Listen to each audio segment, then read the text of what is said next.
குழந்தை பிறந்ததுமே 6 மாசத்துக்கு தாய்ப்பால் மட்டும்தான் கொடுக்கணும், தண்ணி கூட கொடுக்க கூடாது அப்படின்னு சொல்லிட்டு தான் டாக்டர் சொல்லுவாங்க. ஆனா இந்த 6 மாசத்துக்கு அப்புறம் சாலிட் ஸ்டார்ட் பண்ணலாம் இல்லையா? அப்போ என்னென்ன உணவுகள், குறிப்பா நான்வெஜ், உப்பு, சர்க்கரை இதெல்லாம் எந்த அளவுக்கு கொடுக்கணும் அப்படிங்கிற கன்ஃபியூஷன் உங்களுக்கு இருக்கா? வணக்கம் நேயர்களே, நான் பிரியா. நீங்க பார்த்துட்டு இருக்கிறது ஹெல்த் டாக் சேனல்.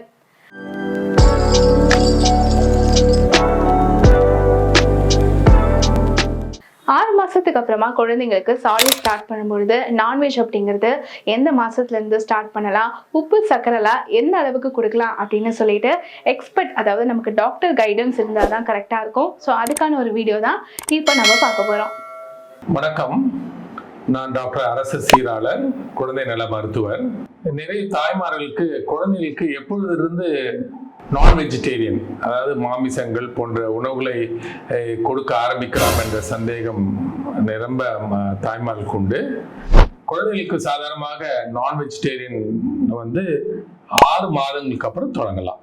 6 மாதங்களுக்கு அப்புறம்னா நம்ம எப்பவுமே குழந்தைங்களுக்கு பிறந்ததுலேருந்து 6 மாதங்கள் வரை தாய்ப்பால் மட்டுமே உணவாக நாம் கொடுக்க வேண்டும் என்று சொல்லிக் கொண்டிருக்கிறோம். குழந்தைகளுக்கு 6 மாதம் வரையில் தாய்ப்பால் மட்டும்தான் கொடுக்க வேண்டும். 6 மாதங்கள் முடிந்த பிறகு அந்த குழந்தைக்கு இணை உணவை ஆரம்பிக்கிறோம். இந்த இணை உணவை ஆரம்பிக்கும் போதே குழந்தைகளுக்கு முதலாவதாக கொடுக்க மாமிசம் என்று சொல்ல முட்டைகளை, ஃபுல் பாயில்ட் எக், முழுதாக வெந்த கோழி முட்டையை குழந்தைங்களுக்கு நாம் புகட்ட ஆரம்பிக்கலாம். முதலில் மஞ்சள் கருவையும் மசிய பண்ணி ஊட்டலாம். பிறகு சிறு நாட்கள் கழித்து வெள்ளையும் மசிய பண்ணி ஊட்டலாம். ஸோ குழந்தைங்களுக்கு 6 மாதத்துக்கு அப்புறம் குழந்தைக்கு முட்டையை கொடுக்க ஆரம்பிக்கலாம்.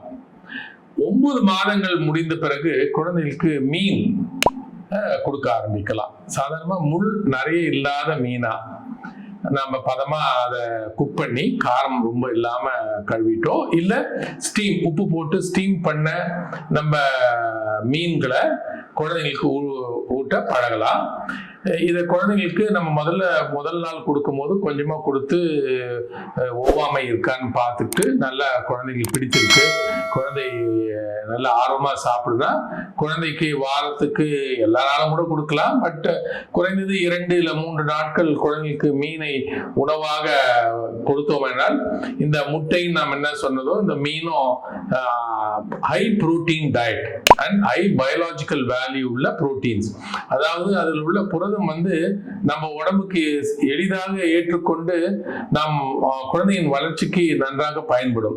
ஸோ முட்டை ஒரு குட் புரோட்டீன், மீன் ஒரு குட் புரோட்டீன். இந்த மீனை தொடங்கும் அந்த காலகட்டத்திலேயே குழந்தைகளுக்கு சிக்கன் மசிய பண்ணி கொடுக்கலாம். அதாவது மின்ஸ்டு சிக்கன், அதாவது கொந்தன சிக்கன் கறியை கொடுக்கலாம். இதுல என்னன்னா ரொம்ப மசாலா போடாத ஐட்டம்ஸா இருக்கணும். நிறைய ஹைலி ஸ்பைஸ், ரொம்ப காரம் இதெல்லாம் போடாம குழந்தைகளுக்கு ஏற்றவாறு அதை தயார் பண்ணி மின்ஸ் சிக்கனையோ சிக்கன் சூப்பையோ கொடுக்க ஆரம்பிக்கலாம். ஒரு 2 வயது ஆகும்போது குழந்தைக்கு மற்ற நான் வெஜிடேரியன் டயட், அதாவது மட்டன் சொல்றோம் இல்லையா, ஆட்டு இறைச்சியிலையோ இல்ல குழந்தைகளுக்கு ப்ரான்ஸ் இல்ல கிராப்ஸ் போன்ற மற்ற மாமிச உணவுகளை குழந்தைகளுக்கு ஊட்ட ஆரம்பிக்கலாம். இது நான் வெஜிடேரியன் உண்டான முக்கியமான டயட்டுங்க.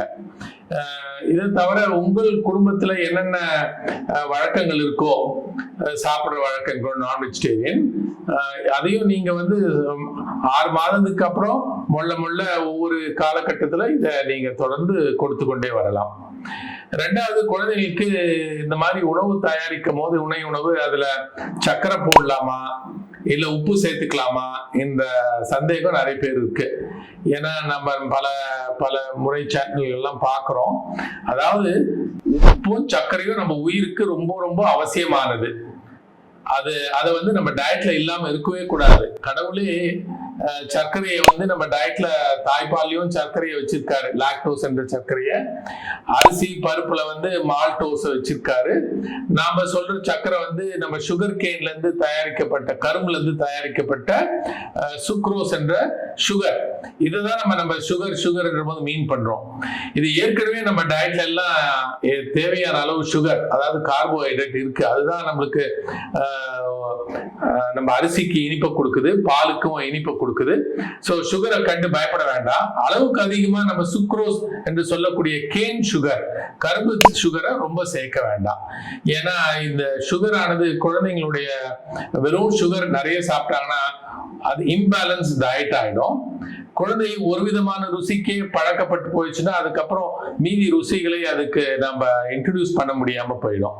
அதனால சர்க்கரையை அளவுக்கு அதிகமா நம்ம சேர்க்கக்கூடாது, அளவான சர்க்கரையை சேர்க்கணும். ஏன்னா குழந்தைக்கு ஒரு நாக்கு இருக்கு, நாக்குல ருசி தெரியக்கூடிய தன்மை இருக்கு, நம்ம புரிஞ்சுக்கணும்.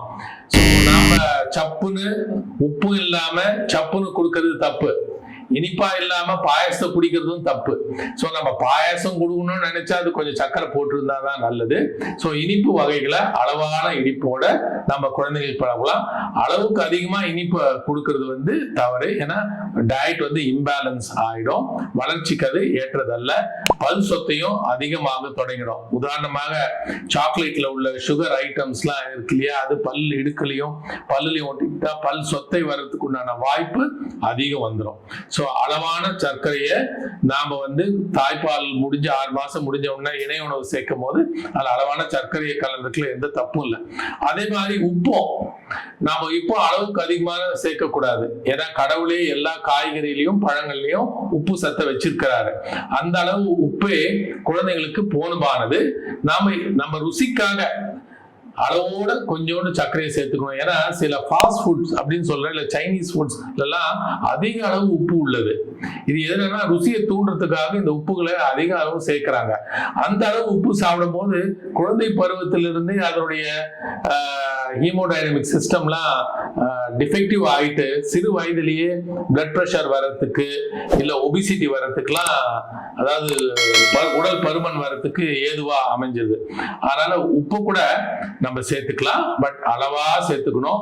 உப்பு அதிகமா சேர்த்துக்காம இருக்கிறது நல்லது. இயற்கையிலேயே பழங்கள் காய்கறி கொடுக்கும் போது அதுலயே கடவுள் இயற்கையாவே அதுல உப்பு சத்தை வச்சிருக்காரு, அந்த உப்பு போதுமானது.